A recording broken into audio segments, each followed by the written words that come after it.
Hello friends, my name is Soumil Malhotra from your Indian Guru, and welcome to the fourth part of the many part series of our Photoshop CC course. So guys, till now we've covered most of the tools, but we have to cover the last things. So I'm not going to be covering this thing just because I know what it does, but it is not available in other versions of Photoshop, so I'm not going to be covering it. So let's get started. So just for example, I'm going to open a new document here. There you go. So guys, the last two tools, you can see this black and white. This changes your colors to black and white. You can also do that by, let me just show you guys here, and let's say this black, you can do that by D. It also does the same thing. Next is this tool, which changes the background and foreground color. So you can also do that by the shortcut X. By the X, you can do that. So the next one is edit in quick mask mode, and then we have this thing. This is for full screen. Okay. So you can also do that by F. So guys, that's our these things covered tools. I also told you about layers. So the next thing that we are going to be covering are these panels here. So let's go on to, first of all, let's go on to file panel, file bar. So let's start this. Let's go to file. So the first option you see is new, to create a new document, and the shortcut command is Control N. The next one is open. It allows you to open any image. So for example, this one. Now if I just close this image, the shortcut command is Control O. There we go, same thing. Let's go here to file and open as, actually browse in bridge. So this allows you to browse in bridge, which comes pre-installed with earlier versions of Photoshop but not with CC. So it allows you to browse it in bridge. So the next one is open as. Same thing, you can open it as any file you want. The next one is open recent, open as smart object. Now what this does is, if I select this image and I open it, you guys can see, just a minute guys, you guys can see this little thing. I'm going to zoom in a little bit here. So you see this is for a smart object. Now what a smart object is, on a smart object you can apply smart filters, which are here, which I'm going to cover in the next videos.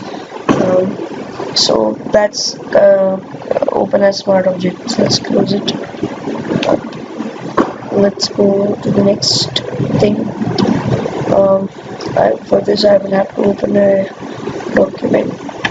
Let's open this. Okay, so here you see close. That means to close it like that. Now if you have, like, let me show you one, Control O again.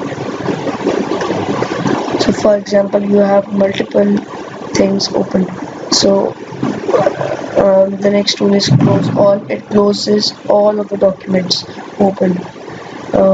Let's open once more. This tool, next one, is a little bit handy. Sometimes people use it. I don't use it a lot. Close and go to bridge. So it will close the image and go to bridge. Okay. So the next one is save, which you all know how to save it. And it will save as a JPEG. I mean, it will save as the format of the image. But if you want to save it as another format, you can go to save as here. So for example, if I choose Photoshop and hit save, so now if I go to Windows Explorer here, because I know that you're going to get distracted, but I have to show you this. So you see this in quick access. I have this. If I double click on this, the same thing will open. So the next tool is export. To export your things from one place to another. Generate, I don't know, share on Behance, search Adobe Stock. There's an app called Adobe Stock from where you can search photos and images, place link and embed. So this feature is only given with Adobe Photoshop CC and not CS. In CS6 this is not available, so there's not much difference between them, but there is. So next one is automate. This allows you to do like straighten photos and all those things. Image processor, import. You can import something, like take it from the internet or whatever. File information, it gives you the file information, or I mean what's the camera date and all those stuff.